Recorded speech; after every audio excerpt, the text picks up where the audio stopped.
Bonjour, bienvenue dans ce live. Alléluia. Allo Paraclétos de ce dimanche. Amen. Gloire soit rendue à notre Père, notre Dieu. Amen. Alléluia pour ce dimanche 18 juillet. Nous sommes ensemble. Alléluia. Connectez-vous au Seigneur. Connectez-vous dans ce live et restez connectés parce que Dieu veut encore nous parler sur un thème très important. La coupe que la chair refuse de boire. Alléluia. En attendant, écoute-toi ce chant. Amen. Merci Jésus. Tu es la personne que Dieu cherchait et qui ne fut trouvée qu'en Dieu lui-même. Merci Jésus. L'agneau de la rédemption. Alléluia.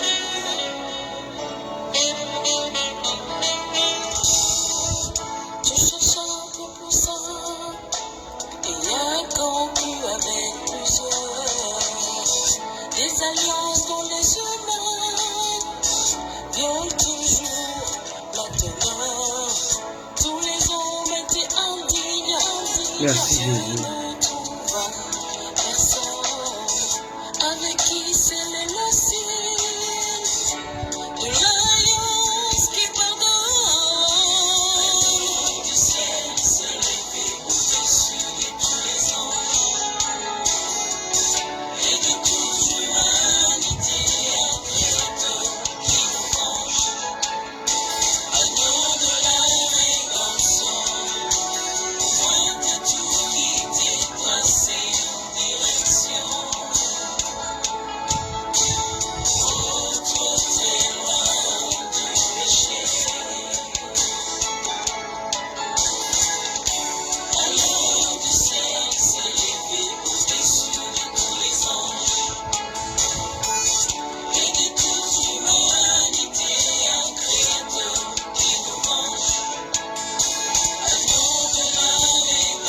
Merci Jésus.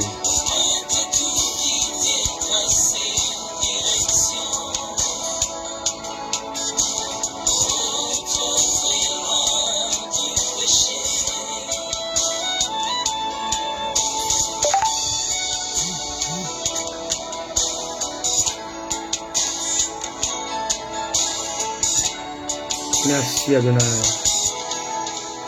Je n'ai aucun animal à immoler pour courir. Merci Jésus. Merci pour ta grâce. Chez tout le monde, Merci pour ta bonté, Seigneur. tu vas mourir. Pour moi, tu t'es sacrifié. Pour moi, Messie, tu es mort. Toi seul mis à trembler. Le cœur condamné alors. Du ciel s'est levé au-dessus de tous les anges et de toute Merci Jésus. l'humanité. Seigneur, merci pour ta grâce infinie que tu nous accordes en Jésus, agneau de la rédemption. Dieu s'est donné lui-même parce qu'il n'a pas trouvé un être humain digne pour accomplir la mission qui consiste à sauver l'homme du péché.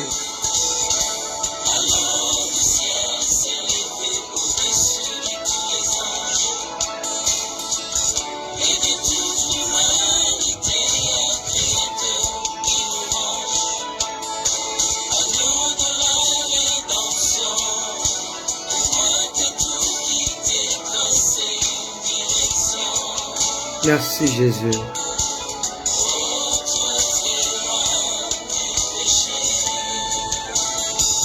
Merci Adonai. Alléluia. Merci Seigneur Jésus.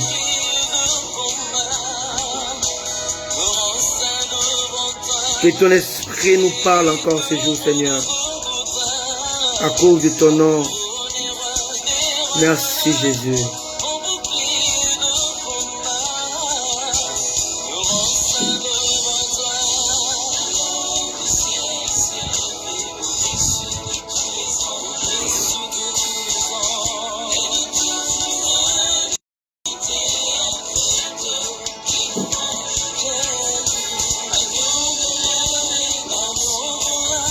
Dieu s'est donné lui-même. Alléluia. L'agneau de la rédemption. Amen. Connectez-vous dans ce live, connectez-vous à Jésus. Merci Seigneur. Alors du ciel s'est levé au-dessus de tous les anges. Merci Jésus.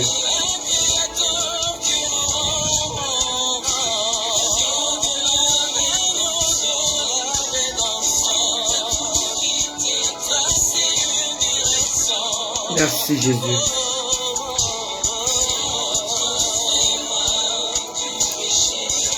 Merci Adonai. Soyez bénis. Merci Jésus pour ta grâce infinie. Merci. Merci Jésus. Merci Jésus. Merci Jésus. Merci Jésus. Alléluia. Merci Jésus. Amen. Agneau de la rédemption. Amen. Excusez-nous pour le retard. Amen. Un problème technique, sans doute. Alléluia. On ne pouvait pas vraiment commencer à l'heure prévue. Merci Jésus. Amen. Que Dieu vous bénisse. Soyez bienvenus dans ce live. Alléluia. Aujourd'hui, je parlerai de la coupe que la chair refuse de boire. Amen. Bonjour à tous. Shalom. Bienvenue. Alléluia. Je salue ma bien-aimée Garline depuis Paris. Je salue ma bien-aimée Pacheline depuis la Grande-Bretagne. Je salue mon ami Solange Elia. Amen. Qui est présente. Bienvenue à vous qui êtes là. Je salue le prophète El Shaddai depuis Paris. Alléluia. Bienvenue à vous tous. On est ensemble pour une bonne cause. Je salue mon épouse élue qui est toujours là. Alléluia. Soyez très attentifs aujourd'hui parce qu'on va parler de quelque chose que les chrétiens doivent savoir pour émerger, pour grandir. Alléluia. Dans l'œuvre de Dieu. Alléluia. La coupe que la chair refuse de boire. Alléluia. C'est très important. Je vais avant de commencer lire avec vous Philippiens chapitre 3 à partir du verset 7. Philippiens 3 du verset 7 jusqu'au verset 10. Ce message vous fera du bien. Alléluia. La coupe que la chair refuse de boire. Amen. Merci Jésus. Merci Jésus. Merci Jésus.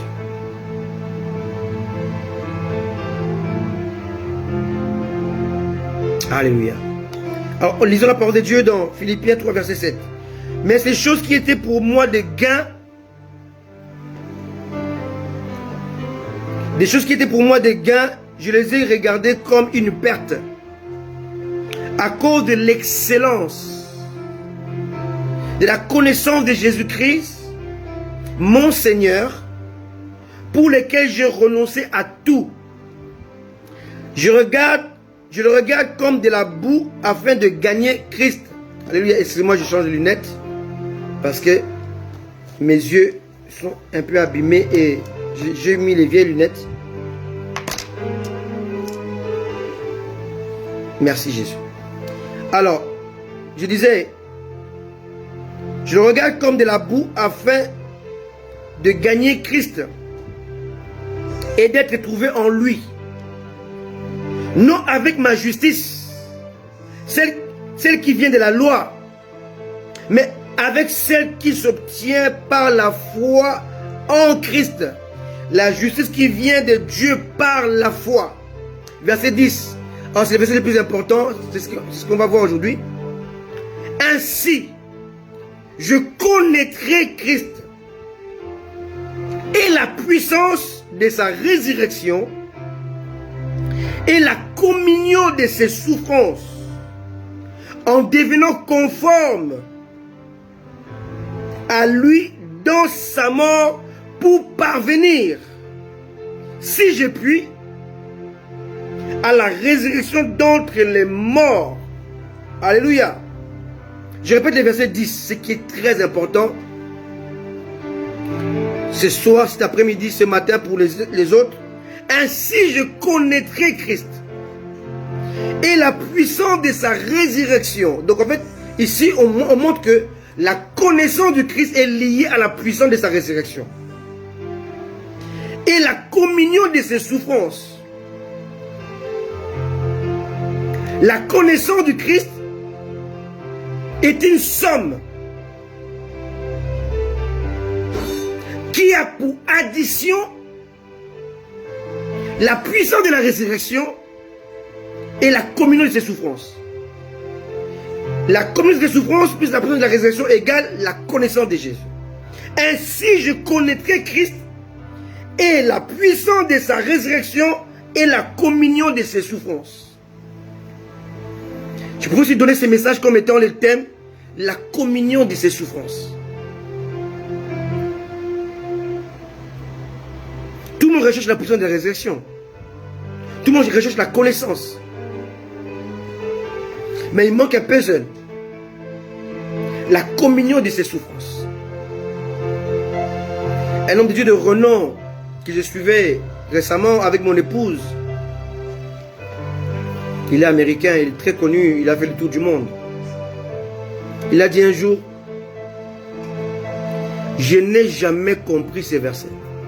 Après 40 ans de ministère, je n'ai jamais compris le verset 10 de Philippiens 3. Il a dit ça, quand j'ai écouté ça, ça a réveillé mon entendement. Il dit, Seigneur, je veux que tu puisses me expliquer ça. Et Dieu m'a expliqué cela. Voilà pourquoi je viens vous donner cette révélation. La communion de souffrance de Jésus-Christ, c'est quoi? Elle est liée à la puissance de la résurrection. On ne peut pas parler de la résurrection sans parler de la mort. Alléluia. Donc il y a d'un côté la mort qui doit intervenir, de l'autre la communion des souffrances qui a causé la mort. Et les deux réunis provoquent ce qu'on appelle la connaissance. Donc il n'y a pas de connaissance sans la mort. Et il n'y a pas de mort sans la communion des souffrances. Donc on doit passer par la souffrance qui va provoquer la mort. Et les deux réunis vont faire éclater maintenant la puissance de la résurrection. Et va révéler, va nous introduire dans la connaissance de Christ. Alléluia. C'est très important. Aujourd'hui, la majorité des chrétiens n'a pas encore compris ni saisi la profondeur de ces paroles qui pourtant cachent des réalités divines très importantes et très précieuses, permettant d'aiguiser ou l'aiguisement nécessaire de notre esprit pour nous amener à jouir et demeurer dans la présence de Dieu. La communion de souffrance de Jésus. Cela veut dire quoi? La communion de souffrance de Jésus-Christ est la clé de voûte pour une vie chrétienne comblée, épanouie, victorieuse. On ne peut pas avoir une vie chrétienne épanouie, comblée, victorieuse si on n'a pas connaissance à la communion de ses souffrances. Ce n'est pas vrai. Le secret demeurait longtemps gardé, inexploré, parce que, alléluia, ces messages n'ont jamais été prêchés complètement, entièrement et convenablement par des érudits, par des hommes de Dieu, parce que tout homme refuse la mort de sa chair. Tout homme refuse la communion de souffrance de Jésus. La Bible dit que Lorsque Jésus a été crucifié, il était méconnaissable.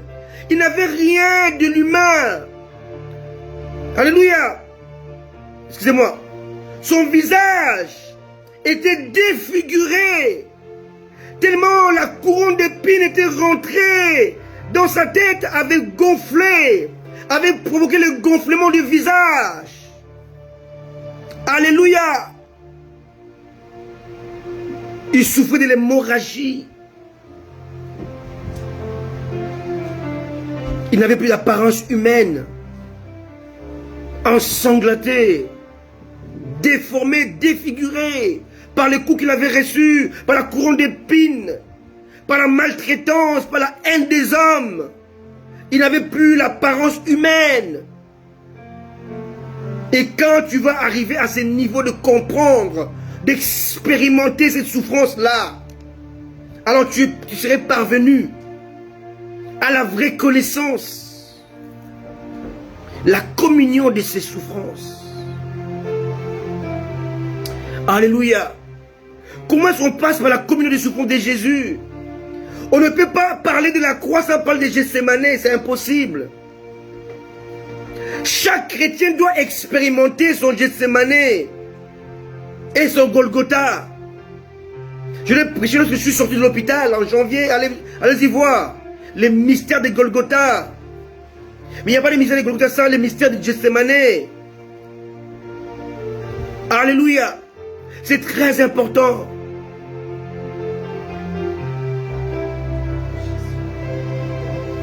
À Gethsémane, c'est la prière inexaucée.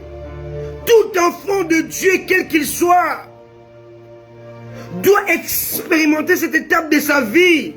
La prière inexaucée. Alléluia. À un moment, tu vas te demander, est-ce que Dieu m'écoute? Est-ce que Dieu est avec moi? Tu avais l'habitude de sentir sa présence, mais ce jour, tu ne sens plus rien. Tu avais l'habitude de sentir sa main t'entourer, mais ce jour-là, c'est vide, complet. La Bible dit, le feu qui les conduisait,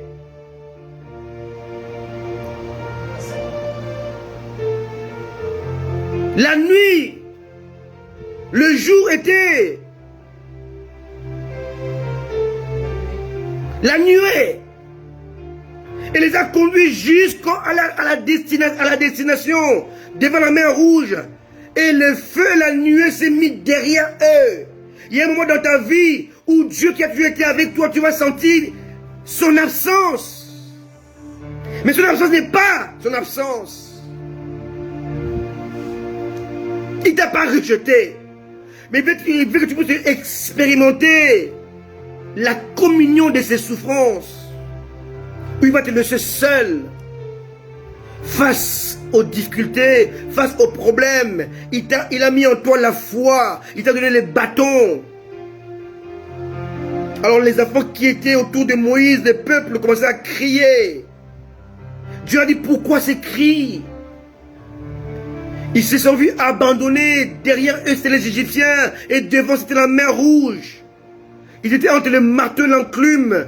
Ils étaient entre deux morts. Derrière, c'est la mort. Devant, c'est la mort. Alléluia. Alléluia. La mer Rouge. 10 000 mètres de profondeur. 10 km de profondeur sous l'eau. Alléluia. Un obstacle infranchissable. Devant eux. Et derrière, il y a les Égyptiens en colère. Parce que quand le peuple de Dieu est sorti d'Égypte, il avait dépouillé l'Égypte. Ils sont en colère.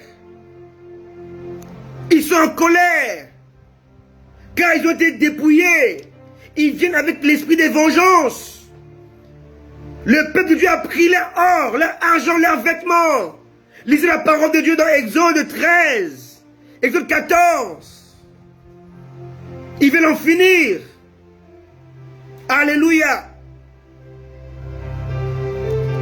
Il va se venger. Alléluia. Ils veulent en finir. Et Dieu dit à Moïse, qu'as-tu dans ta main? face à l'épreuve, sache que tout enfant de Dieu a la solution avec lui. Qu'as-tu dans ta main? Un bâton. Alors, élève-le. Moïse possédait les bâtons de commandement, les Shiloh. Les Shiloh que Jacob avait prophétisé sur Judas. Alléluia. Alléluia. Lève-le. Et lorsque les Shiloh étaient élevés, les Shiloh donnent maintenant la licence à l'esprit de souffler. Le vent commençait à souffler les soirs, toute la nuit. La nuit, c'est le temps de l'épreuve, le temps de l'impossible. Tout est fermé, il n'y a plus d'espoir.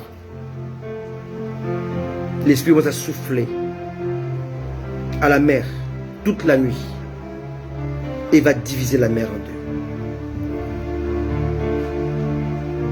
deux. La communion de ces souffrances, c'est lorsque tu ne sais plus quoi faire.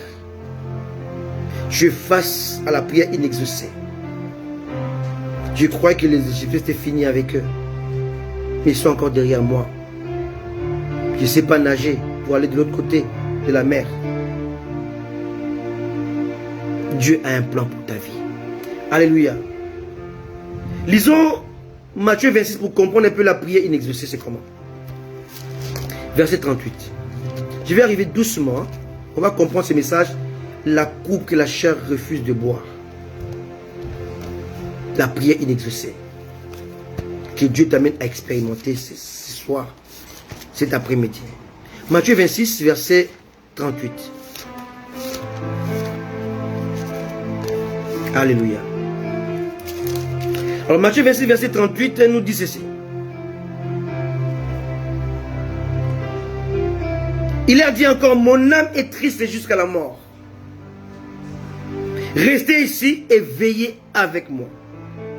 Puis ayant fait quelques pas en avant, il se jeta sur sa face et pria ainsi, mon Père, s'il est possible, que cette coupe s'éloigne de moi.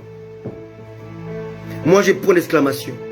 Ici on montre l'émotion, la tristesse, l'angoisse.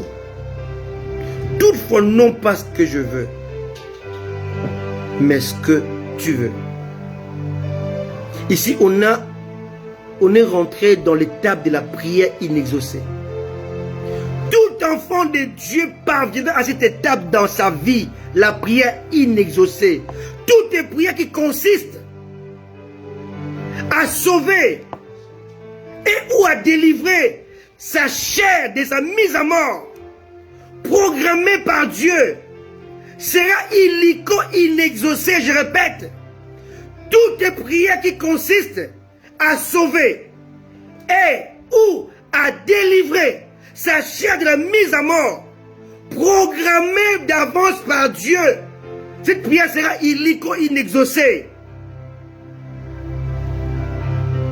Dieu ne peut pas empêcher ta mise à mort, car ta chair s'oppose à l'esprit.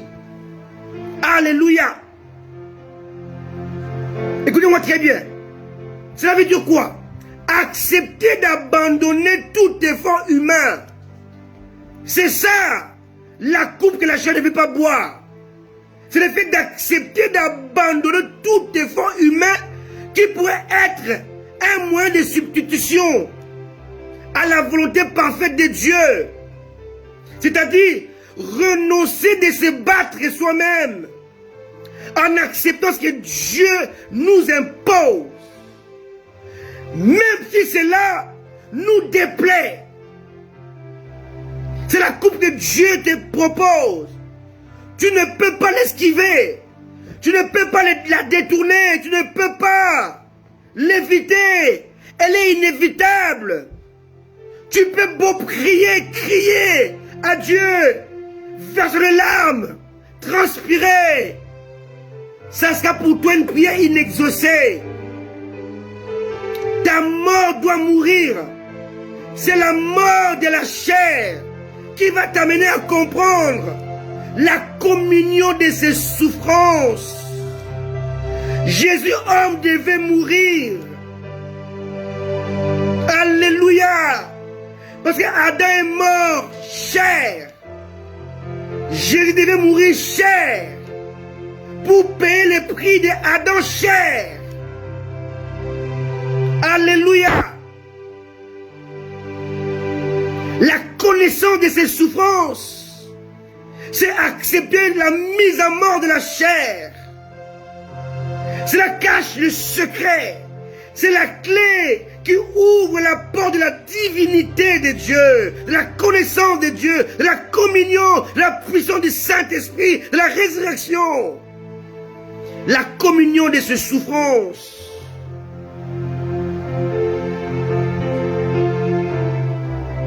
Exactement élu. La mort de la chair nous introduit de ces fêtes, de la communion de ses souffrances. La mort de la chair.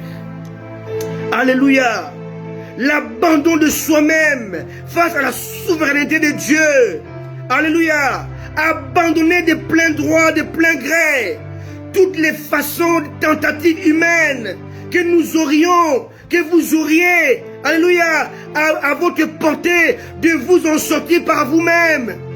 Toutes les tentatives qui peuvent te pousser à éviter la mort de la chair, tu dois les abandonner de plein gré pour accepter de mourir. Alléluia. L'apôtre Paul l'a connu comme Christ. Que cette coupe selon de moi, ce que je la bois.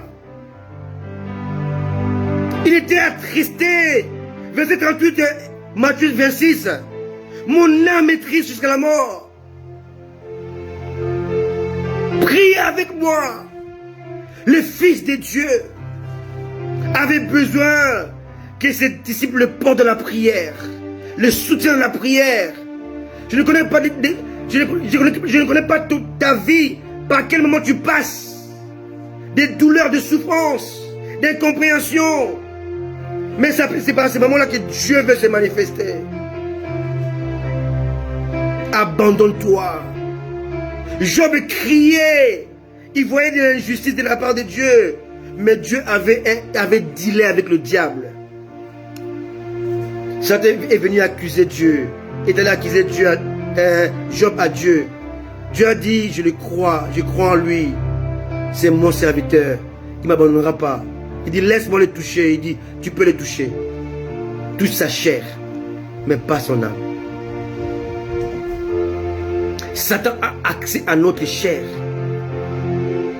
Alléluia. Il n'a pas accès à notre âme. Il n'a pas accès à notre esprit. Mais il a accès à notre chair. Parce que Dieu n'a que faire de la chair. Une simple enveloppe périssable qui retournera un jour dans la poussière. Alléluia. Satan avait dealé avec Dieu pour toucher à ta chair. J'ai compris cela quand je fais 1 mois et demi à l'hôpital. Lorsque je me regardais dans le miroir, je voyais ma peau qui tombait. Je voyais mon corps qui ne ressemblait plus à rien. J'étais amaigri. J'ai compris que la chair ne vaut rien du tout. Ne vaut pas grand-chose. Satan peut toucher ta chair par la maladie, par la souffrance, par l'injustice. Il n'a pas l'accès à ton esprit. Il n'a pas l'accès à ton âme. Alléluia. Il n'a pas l'accès à ton intimité avec Dieu. Alléluia. Jésus était parvenu à cette prière inexaucée parce qu'il a bu la coupe. Il a voulu que la coupe soit éloignée, mais il a bu.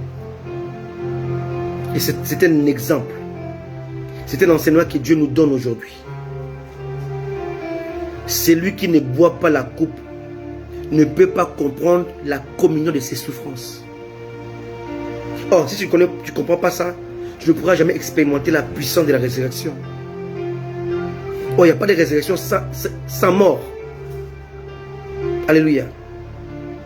Et si tu n'as pas compris la puissance de la résurrection, tu ne peux jamais parvenir à la connaissance.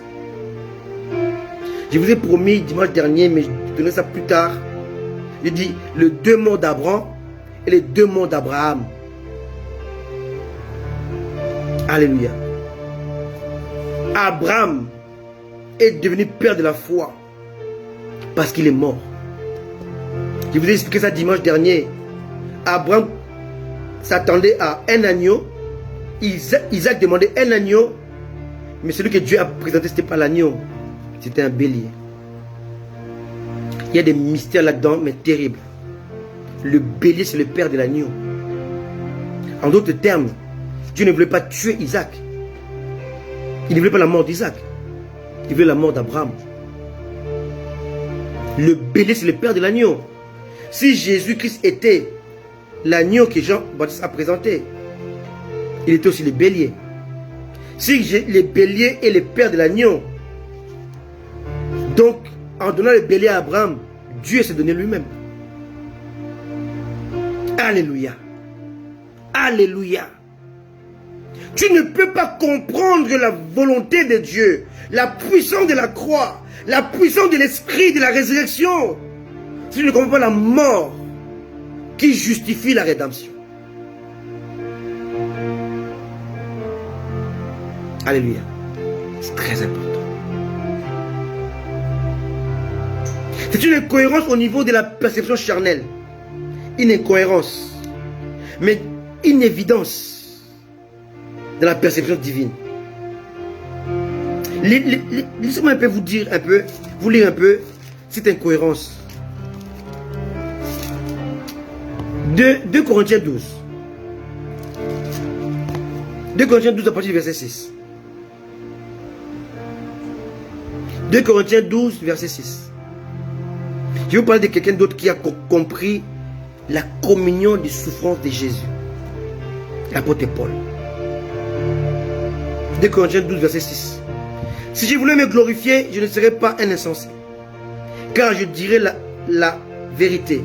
Mais je m'en abstiens, afin que personne n'ait à mon sujet une opinion supérieure à ce qu'il voit en moi ou à ce qu'il entend de moi. En effet, et pour que je ne sois pas enflé d'orgueil, à cause de l'excellence de ces révélations, il m'a été mis une écharpe dans la chair, un ange de Satan, donc un démon, pour me souffleter, pour me gifler et m'empêcher de m'enorgueillir. Bien aimé, Dieu permet à un démon de te frapper. Un démon vaincu par Jésus, écrasé par Jésus, mais Dieu le permet de te gifler, de te causer un tort, de te causer une maladie, pour t'empêcher d'être orgueilleux à cause de l'excellence que tu as reçue. Hey! Quelqu'un me comprend? Verset 8. 3 fois j'ai prié. 3 fois j'ai prié le Seigneur de l'éloigner de moi. 3 fois le Seigneur lui a dit.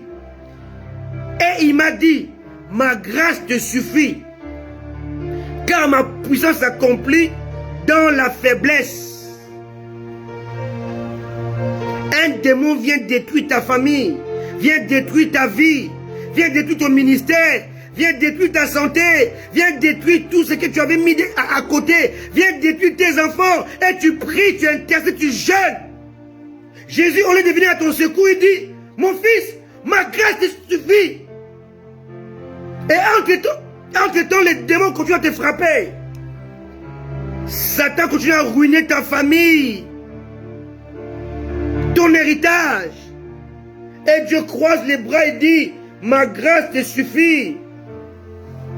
Vous devez comprendre cela dans le sens que Dieu veut que tu arrives à bout pour que tu puisses lui donner la licence de commencer avec toi.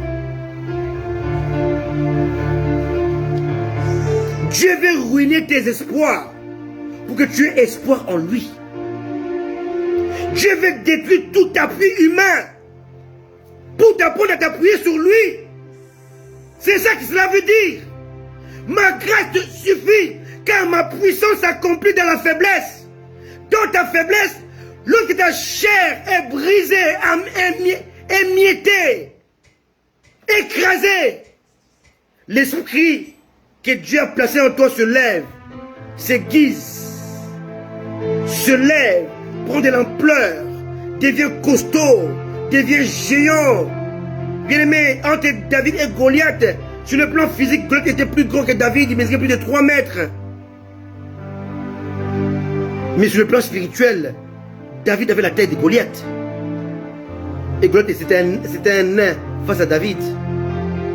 Dieu t'apprend à ne pas regarder la taille de ton adversaire, la taille de l'adversité, mais à regarder sa taille, à lui Dieu, dans lequel vit l'infini et l'éternité, dans lequel tout est confiné, y compris le diable, y compris tes problèmes, sont confinés en Dieu. Dieu t'apprend par ces messages que si tu ne comprends pas la communion des souffrances du Christ, tu ne peux pas comprendre la puissance de la résurrection. Tu ne peux pas comprendre le mystère de la mort. Parce que la mort enfante la vie. Mais c'est un mystère. Alléluia. Alléluia. L'apôtre Paul n'a pas compris ça. Il dit au verset 9, ma grâce te suffit, car ma puissance s'accomplit dans la faiblesse. Et Paul a compris, dit, je me glorifierai donc bien plus volontiers dans mes faiblesses, afin que la puissance de Christ repose sur moi. Tu veux la puissance, mais tu ne veux pas la faiblesse.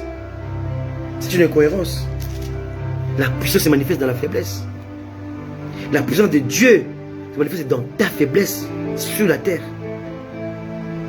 Le ciel s'accomplit dans notre faiblesse sur la terre. Et verset 10 dit, c'est pourquoi je me plais dans les faiblesses, dans les outrages, dans les calamités, dans les persécutions, dans les détresses, pour Christ. Car quand je suis faible, c'est alors que je suis fort. Ta force spirituelle se repose, se trouve dans ta faiblesse physique, naturelle. Plus ta chair va mourir, plus ton esprit sera aiguisé et va atteindre la sommité de Dieu. Va montrer l'importance de la connaissance de Dieu. Pourquoi l'avion est calqué à l'aigle? Avion, A-V-I-O-N, avion, appareil volant imitant oiseau naturel. C'est quoi comme oiseau? C'est l'aigle. L'aigle montre l'importance lorsqu'il fait face au vent contraire. Les vents contraires, c'est l'épreuve qui ne vient pas pour te baisser, pour te rabaisser, pour t'aider à voler. Tu es un aigle. Pour voler, il faut le vent contraire. Il faut la contradiction. Il faut l'opposition. Il faut les critiques. Il faut les outrages. Il faut la faiblesse. Il faut la persécution. Il faut la détresse. Et quand tu as des détresses, des persécutions, des épreuves, la faiblesse physique, c'est une preuve de l'amour de Dieu pour toi. Il veut te rendre fort. Mais toi, tu as l'impression que Dieu t'a abandonné. Non, c'est l'amour de Dieu. Ce n'est pas son abandon. Alléluia. Alléluia. Alléluia. Parce que la persécution de la chair est opposée à celle de l'esprit. L'incohérence de la chair est une évidence pour l'esprit. Quelqu'un me saisit. Alléluia. Le choix de Dieu est toujours incompris par notre chair insoumise. Alléluia. Les choix de Dieu dépassent notre nature adamique, donc charnelle. On a l'impression de subir l'injustice, l'abandon, le rejet. Or que Dieu le permet à cause de son amour. Quand l'enfant apprend à marcher, il tombe, il se relève, il tend les bras à ses parents, à son père, à sa mère. Et papa, maman dit, va encore marcher. Dans la tête de l'enfant, c'est l'injustice. C'est le manque d'amour. Il pleure parce qu'il est fatigué. Oh, il ne sait pas que sa mère, son père, est en train de l'entraîner à être autonome, à marcher tout seul. Mais pour l'enfant, dans sa tête, c'est l'injustice. Aussi longtemps qu'on sera charnel, on va appeler ce que Dieu permet dans nos vies comme étant de l'injustice, de l'abandon, du rejet, de son absence, parce qu'on est encore charnel. Quand on commence à comprendre Dieu, on va comprendre que la faiblesse charnelle est la puissance spirituelle. Quand on est faible devant les hommes, on est fort aux yeux de Dieu. C'est ça la coupe que la chair ne veut pas boire. C'est vrai, Solange, et pourtant c'est des étapes de la vie. Escalier, c'est quoi escalier? C'est obstacle. Et plus tu as les obstacles, plus tu montes. Alléluia. Escalier. Obstacle, monter. Obstacle, monter. Et plus tu montes les obstacles, plus les escaliers. Alléluia. Alléluia. Paul a crié comme Jésus.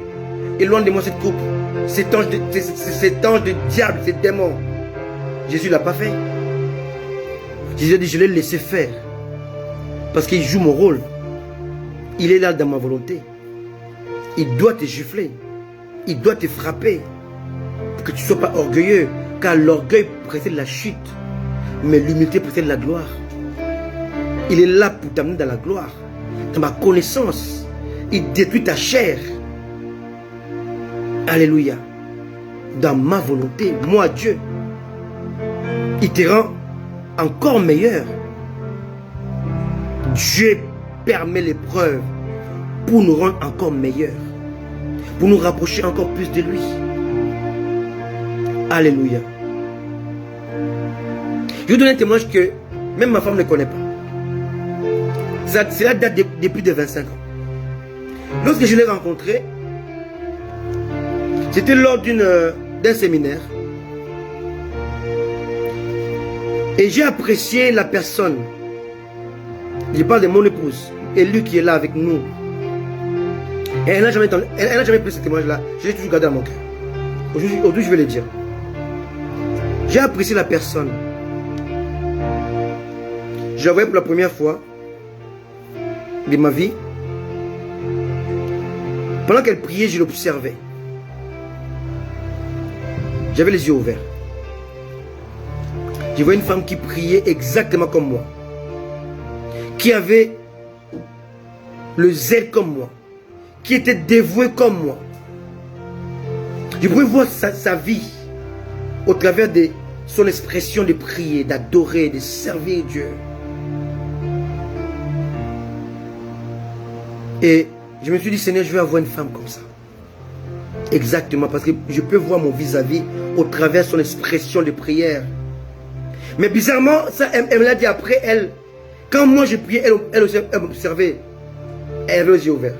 Bizarrement. Elle avait fait la même prière que moi. Elle n'a pas dit, Seigneur, je vais avoir cet homme, mais je vais avoir un homme comme lui. Et nos prières étaient arrivées vers Dieu le même jour. Mais moi, je suis allé encore plus loin qu'elle. Je ne sais pas si elle est partie plus loin que moi. Ça, peut-être elle va me le dire aujourd'hui. Je cherchais à conquérir cet individu. Cette femme que j'avais appréciée, d'apparence belle, mais belle d'esprit, belle de cœur, parce qu'elle est belle, Seigneur. Je dis, Seigneur, comment je peux conquérir cette jeune fille, cette jeune femme, si précieuse et plongée dans la vie des prières? Jésus m'a dit, c'est la seule réponse que je vais te donner. Et c'est cette réponse qui a traversé mon esprit. Dieu m'a dit, les jours où tu parviendras à conquérir son cœur, tu pourras conquérir sa vie. Waouh!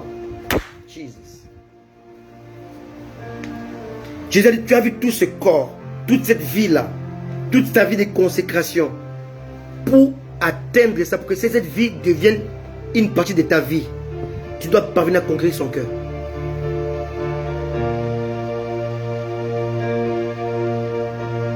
Dieu a dit, le jour où tu parviendras à conquérir son cœur, tu aurais aussi le droit sur son corps. Alléluia. Hey! Jesus! Tu apprécies quelqu'un.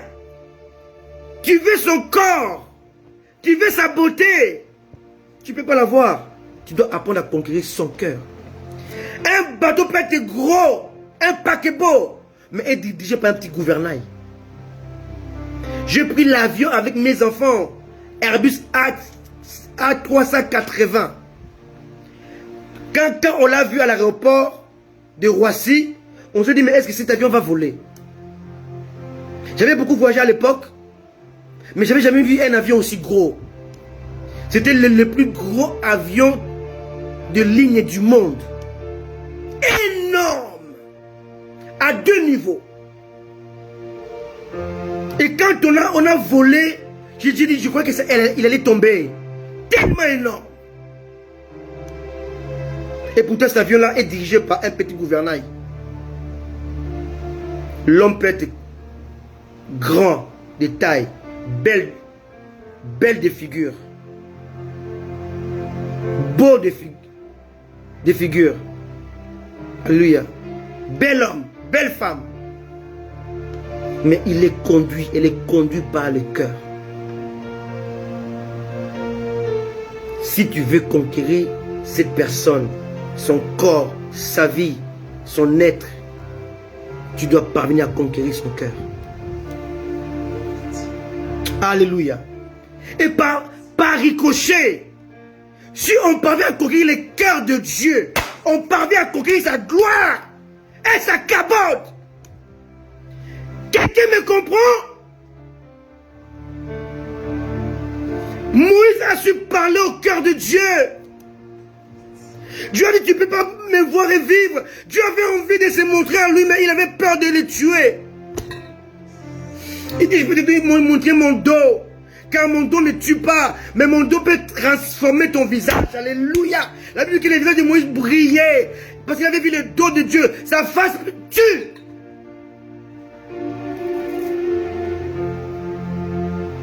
Alléluia. Si tu peux conquérir son cœur, tu pourras conquérir son corps. Par ricochet, si tu arrives à conquérir le cœur de Dieu, tu vas conquérir sa présence, sa gloire. Il y a quelques personnes qui ont parvenu à conquérir le cœur de Dieu. Moïse, David, ils ont su conquérir le cœur de Dieu. Vous savez c'est quoi le cœur de Dieu? Le cœur de Dieu se trouve à droite, non pas à gauche, à droite. Selon Ecclésiaste. Or, la Bible dit qu'il est assis à la droite du Père. Alléluia. Le cœur de Dieu, c'est Christ. Alléluia. Si Christ est formé en toi, tu es parvenu à conquérir le cœur de Dieu. Donc sa gloire, sa cabote, sa puissance, sa présence, son onction. Oh, conquérir Dieu, c'est conquérir l'infini, conquérir l'univers, conquérir la gloire de Dieu. Christian, si tu parviens à conquérir le cœur de cette femme, tu auras droit à son corps, à sa beauté, à son onction, à sa consécration. Tu auras droit de l'épouser. J'ai réussi. Je suis parvenu à cela. Elle est ma femme depuis 23 ans. Elle est avec moi depuis 25 ans. On a eu 2 ans de fiançailles. Alléluia. Alléluia. Si tu arrives à conquérir le cœur de Dieu, tu vas aussi conquérir sa gloire, sa présence, sa cabote. Comment conquérir le cœur de Dieu? C'est par la soumission, c'est par l'obéissance, c'est pas la dévotion, c'est pas la fidélité. Et lorsqu'on manifeste la soumission, l'obéissance, la dévotion, la fidélité à Dieu, on obtient les clés qui ouvrent les portes du cœur de Dieu. Alléluia. On appelle ça la faveur. La faveur. La personne qui parviendra à ouvrir les portes du cœur de Dieu aurait aussi le bénéfice de sa gloire, le bénéfice de sa présence, le bénéfice de sa suffisance. Je répète, hein? Si tu parviens à conquérir les cœurs de Dieu par ton obéissance, par ta soumission, par ta dévotion, par ta fidélité, tu auras les bénéfices de sa gloire, le bénéfice de sa présence, les bénéfices de sa suffisance. Alléluia. Un homme a écrit un livre, Chasseur de Dieu. Quand j'ai vu les titres, j'ai dit, mais c'est quoi? Les gens se moquent de Dieu, comment on peut chasser Dieu? Et quand j'ai lu ce livre-là, le livre m'a complètement bouleversé. Aujourd'hui,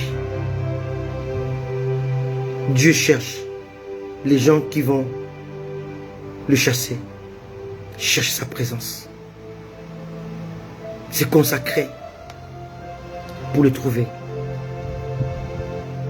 Les gens qui vont conquérir son cœur. Jacob, un homme ne peut pas vaincre Dieu. Jacob avait conquis les cœurs de Dieu. Il a combattu contre Dieu, il est sorti vainqueur. Il a conquis les cœurs de Dieu. Et Dieu a changé sa démarche. Lorsque Jacob est parti rencontrer Dieu à Péniel, il marchait normalement. Quand il a rencontré Dieu, il a boité jusqu'à la fin de ses jours. Les stigmates, la rencontre avec Dieu, se voit à l'œil nu. Celui qui a rencontré Dieu, ça se voit tout de suite. Il n'est pas orgueilleux. Il n'est pas vantard. Il n'est pas explosif.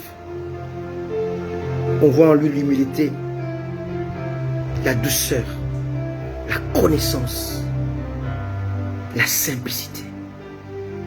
Cet homme-là, cette femme-là, est allée à Péniel.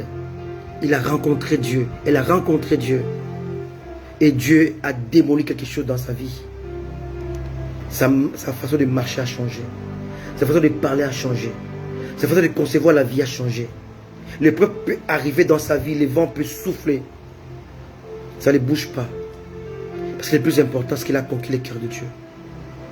Dieu est son partenaire. Il est ouvrier avec Dieu. Alléluia. Connaissez-vous la communion de ses souffrances? Avez-vous connu le chard? Avez-vous déjà bu la coupe?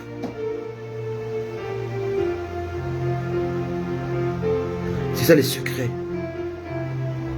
Aujourd'hui, je parlais de la coupe que la chair ne veut pas boire, que la chair refuse de boire. Es-tu prêt à la boire? C'est le secret pour pénétrer dans le cœur de Dieu. C'est le secret. Pour voir le cœur de Dieu, les portes du cœur de Dieu ouvertes pour toi, en ta faveur. C'est faire de Dieu ton partenaire, ton associé, ton ami. Dieu a toujours des serviteurs dans la parole de Dieu, mais peu d'amis. Peu d'amis. On peut les compter avec notre main. Abraham était l'ami de Dieu. Moïse était l'ami de Dieu. Mais Élie était serviteur de Dieu. Ils étaient serviteurs de Dieu. Alléluia. Dieu a appelé peu de personnes ses amis. Veux-tu être l'ami de Jésus? Jésus a dit, je vous appelle plus serviteur. Je vous appelle amis. Vous êtes mes amis si vous faites ce que je vous commande. Alléluia. Veux-tu être l'ami de Dieu? Veux être le confident de Dieu? Dieu a dit, cacherai-je à Abraham ce que j'ai prévu de faire à Sodome? Il ne pouvait pas le faire. Parce qu'Abraham était son ami.